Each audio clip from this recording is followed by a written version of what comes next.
Mwambie Musa, waambie wana wa Israeli, ninyi ni watu wenye shingo ngumu. Kama mimi nikiingia kati yenu dakika moja,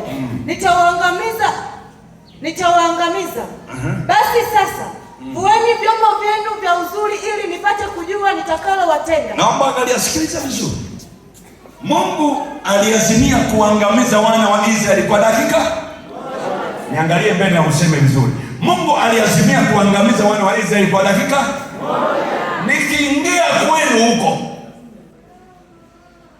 Nikiingia kwenu huko dakika moja, mtanisahau, kwa sababu ninyi ni watu wa shingo ngumu. Mpaka anawapa jina watu wenye shingo ngumu. Angalia kwa shingo ngumu. Ukisema geuka huko haigeuki, geukia kule haigeuki, ni nyoka. Geukia kule ni ngumu, geukia kule haigeuki.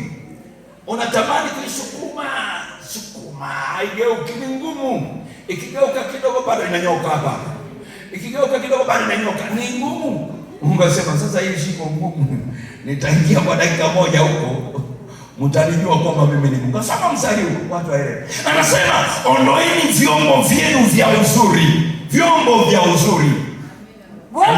Bwana akamwambia Musa, waambie wana wa Israeli, ninyi ni watu wenye shingo ngumu. Ninyi ni watu wenye shingo ngumu.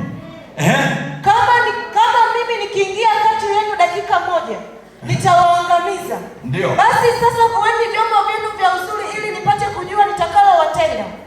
Basi wana wa Israeli wakavua vyombo vyao vyote vya uzuri tangu mlima wa Horebu na mbele. Wana wa Israeli walipo